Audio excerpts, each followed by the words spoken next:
We have Kate Harrison here pointing out the media's bias and extreme double standards. Yeah, and the reason it hasn't happened so far is largely political, and that's not necessarily this government's problem or the government before it or the government before it. But it's Canadians a Canadian problem. generally have less of an appetite to spend on defense, vice, healthcare and education and a number of other more social programming and priorities. So that is why there may be a test here for the government in terms of showing the math. You know, I suspect if Conservatives had an announcement like Mr. Carney did today with a macro number of $9 billion and no information in terms of how that was going to be paid for or answering the question what would be cut, we would be having a very different conversation on this show in terms of demanding that accountability. And that's exactly the truth. If Poilievre and the Conservatives won the election, the Liberals, the mainstream media, everybody who voted Liberal would be slamming the Conservatives right now if they didn't table a budget and continue to drop bill after bill, spending billions of dollars, and we don't know where any of it is coming from. The Auditor General of Canada just dropped this bombshell. Given the investigations you've done so far on McKinsey and GC strategies, do you have a sense at this point of how widespread these issues are in the public service? Well, I can only speak to those two elements, and in both cases, the vendors represented a really small percentage of what was spent on professional services contracts by the federal government. But in the McKinsey work, we had looked at 10 Crown corporations and 10 departments. In this audit, there's 31 federal organizations, including one Crown and departments. And we found issues in almost every contract that we looked at, which tells me that there's no reason to believe it's limited to these two.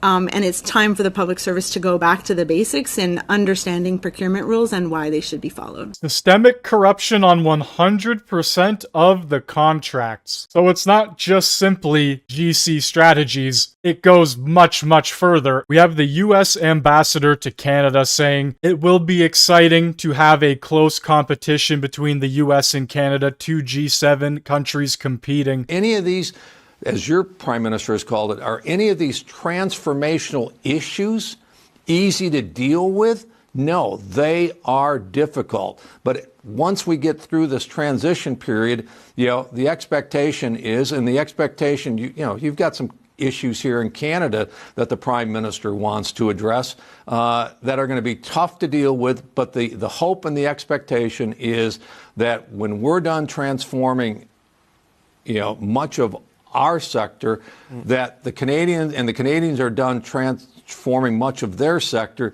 you will have two countries in the G7 that are in a race and in a competition as to which one will have the highest growth rate. And I couldn't think of a better competition to have in 2025 at the end of the year in 2026 than the U.S. and the Canada competing. Wait a minute, I've got the fastest growing economy. No, you do. Let's have that debate. The fact of the matter is, any project here in Canada is going to take a lot of time to be approved. There needs to be consensus from a majority of groups, including premiers, Indigenous, and other organizations that want a piece of the pie as well. On top of the fact that they've said it's going to take 2 years maximum just to approve said project. The US is approving projects and getting things done within weeks, sometimes months, depending on who they're talking to. We have fallen behind due to the past 10 years of this Liberal government, and we have essentially the exact same caucus and half of a new cabinet, and a leader that keeps promising things, but we're seeing no action. On top of the fact that Canada is at the very bottom of the G7 list in terms of GDP. We have a lot of ground to cover, and in roughly 2 to 3 years, all of these other G7 countries are going to continue advancing while we're just in talks trying to approve things. We have Poilievre here making a statement and speaking with reporters based on the Liberal mismanagement and extreme waste. Today's Auditor General's report, which I have today in my hands, today's Auditor General's reports, I should say, are a chronicle of Liberal incompetence and an orgy of Liberal waste. We have here GC Strategies. The company, the Liberals gave over 100 separate contracts from 31 different departments, which is under RCMP investigation. The contracts were for IT, even though GC Strategies does not actually do IT work. We all remember this is the same contractor that did the unnecessary and useless COVID app that was way over budget and could have been completed for a fraction of the cost. We now know that in other contracts, the government overpaid. They often didn't even check what the market rate was for the services that they were buying. Quote, actions of the federal government frequently did not demonstrate value for money. Federal government made payments without evidence that all the deliverables were received. Translation, they paid even when they didn't see that the job was done. So 46% of the contracts examined, there was no evidence that the work was completed, and yet the government paid for it. It'd be like if you walked into a restaurant, you were never served a meal, but you paid the bill anyway and added a big tip and sent off the bill to the taxpayer. That's what Liberals have done with your money in this case. So now, who's responsible? Well, Public Safety Minister LeBlanc was at the time, Public Safety Minister who helped get these contracts out. Now he's been promoted in the Liberal government. You've got Patty Hajdu, who was the Health Minister that kicked off the ArriveCan app. She as well has been promoted.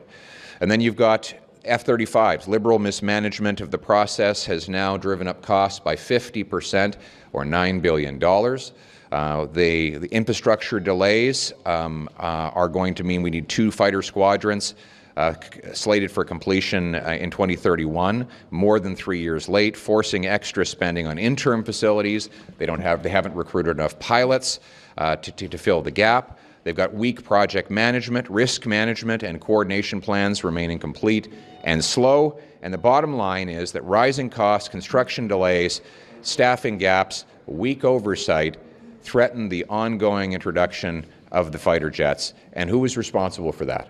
Well, Anita Anand was one of the defense ministers who helped bring about this boondoggle. She has been promoted in this government. So in all of these cases, you have promotions for those who caused the problem. Time and time again, Carney has told us that he wants to break independence from the United States, but they will be acquiring 2 US-made F-35 fighter jets, which will also cost 50% more than disclosed. The whole idea that Canada can become independent from the United States is just simply not true. I've mentioned this many times before. Trillions upon trillions of dollars flowing back and forth between the two countries. While we do need to build up our own country and our own industries, we still need the United States. That's just what it comes down to at the end of the day. Now finally, you've got federal land for housing. In the middle of the worst housing crisis in the world, the government has failed to live up to its promise to sell off federal land and buildings for housing. They said in 2017 half of their buildings and land were underused or vacant, and yet only 2% of it has been disposed of for homes. They've built only 309 homes, 90% short of the 4,000 they promised. It takes them 8 years to sell a property. 8 years. You've got $3.9 billion we could be bringing in over the next decade if we sold off these buildings and avoided having the operational costs of them.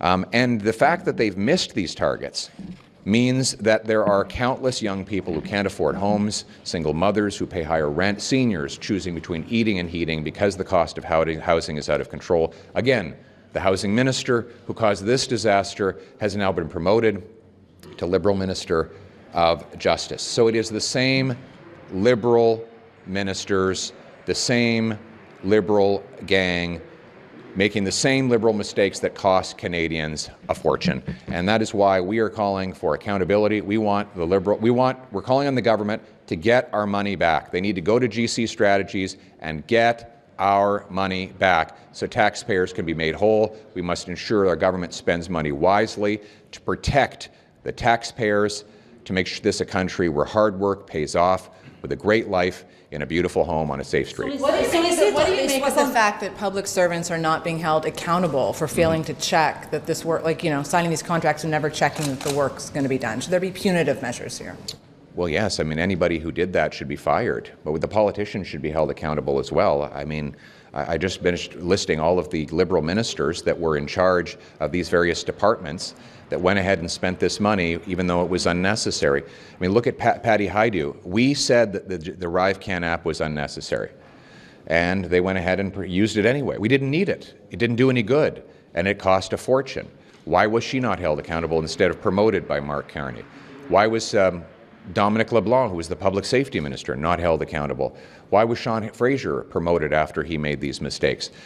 This Liberal government is in a habit of promoting politicians who waste people's money and screw up people's lives. 5% of GDP on defense spending. That's going to be the new target for NATO. What's that? I didn't hear you. With the Conservative support spending 5% of GDP on defense. I don't know any of our allies that are spending that sum right now. I'm aware of promises being made, but I mean the Americans I think are at 3.4. That's actually down from 3.6 because of the DOGE process they brought in.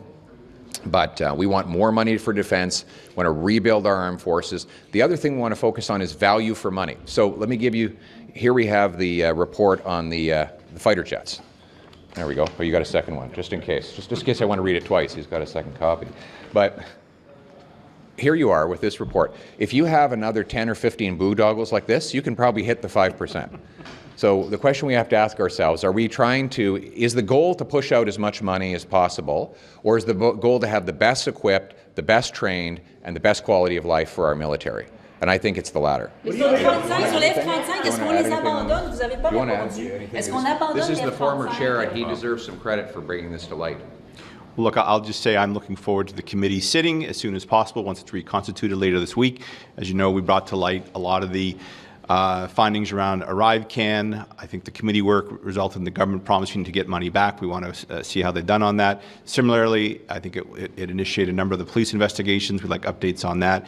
We have more work to do on the Green Slush Fund, and today's reports from the Auditor give us more work to do going ahead as well.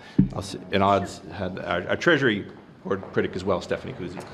Thank you. The Auditor General made it very clear that the rules are clear, and yet the Liberals seem to be incapable of following the rules and enforcing the rules. Likewise, this House passed a motion whereby we agreed that we should get the money back, and yet we have yet to see a cent from GC Strategies. When are we going to get our money back? When are Canadians going to get their money back? These are questions we still need answers to from this Liberal government. What do you make of the border? What do you make of the border security? What do you make of the border? One thing I should say, she's absolutely right. We need to get the money back for taxpayers. What do you make of the border security bill that was tabled last week, Bill C2? You haven't offered your views on it. Can you give us? Well, we support a stronger border. We want severe limits on population growth to reverse the damage the Liberals did to our system. The population has been growing out of control. Our borders have been left wide open. This has caused the free flow of drugs, human trafficking, illegal migration, and much worse. And that is why we want a stronger border. We want to crack down on abuses in the immigration system, and we want to ensure that that any frauds in the refugee system are reversed. Those are the things we're looking at. But we're also going to study the bill carefully to make sure that long-standing Canadians who are following the law are not having their rights and freedoms violated. Thank you. So once again, it seems like Carney is just throwing money at things with no real solution. We need military personnel trained and qualified to use not just fighter jets, but any sort of equipment across the board. Buying the equipment and just leaving it in hangars or in storage, it's not going to do the military, Canada, or NATO any good, which is the whole reason why this is being tabled. I was kind of hoping Pierre would go a little further into Bill C2 because it's a lot more than just a border bill. It deals with nearly 15 different sub-amendments. And yes, while the government did say they wanted to add more funding to the border, there's also a lot of privacy issues within this bill and different sub-amendments that really don't have anything to do with protecting the border at all. The Liberals can't just simply table a bill, they have to table an entire agenda. Anyway, I would like to know what you think down in the comments section below. Hit that like button, hit that sub button if you are new, and thank you very much for watching.